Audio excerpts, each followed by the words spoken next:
Another beautiful Florida sunny day. But today, I have this to look forward to. I just fixed an issue with a circuit breaker.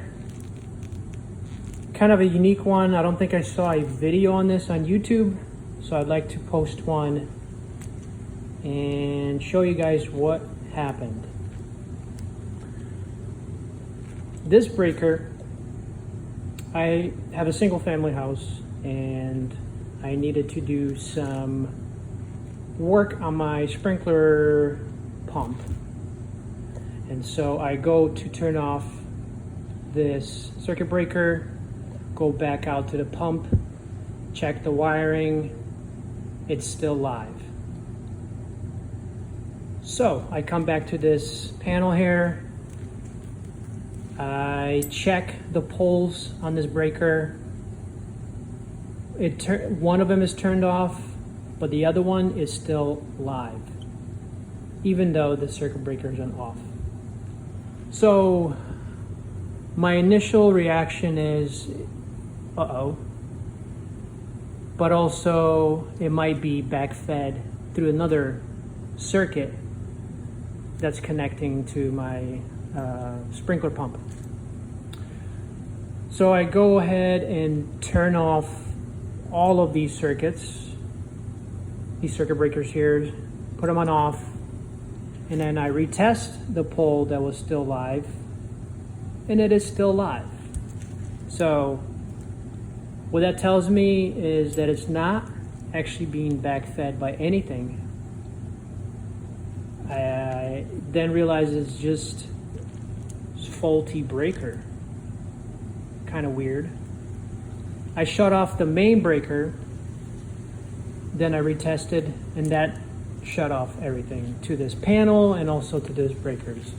So then I can safely work on this one to swap it out, which I did. But it was very interesting because I have not seen a video on YouTube of this issue, but I know it happens, and I read a lot of stuff on this. What was interesting is, again, when I had this circuit breaker on the on position, both of the poles were live. As soon as I turned it off, it turned off one pole, but another one kept staying on.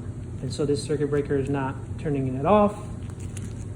The other thing that led me to believe that this is a faulty breaker is when I had it on position, it doesn't go fully on, which I thought was very bizarre. If you check some of these other breakers, they go all the way on, but this is the only one that kind of stayed not all the way. So that was kind of weird. I think my next step, just out of curiosity of how this can even be possible, is just to try to take this thing apart and see how it can still feed power through but be on the off position.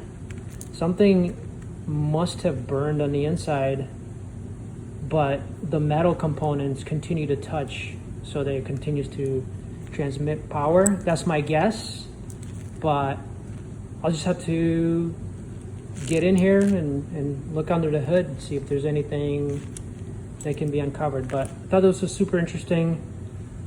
For those that are DIYers, remember safety first, so make sure you test, you use your multimeter, you shut off power, and if you really can't figure it out, I highly recommend just call the electrician, save a couple $100 if you need to,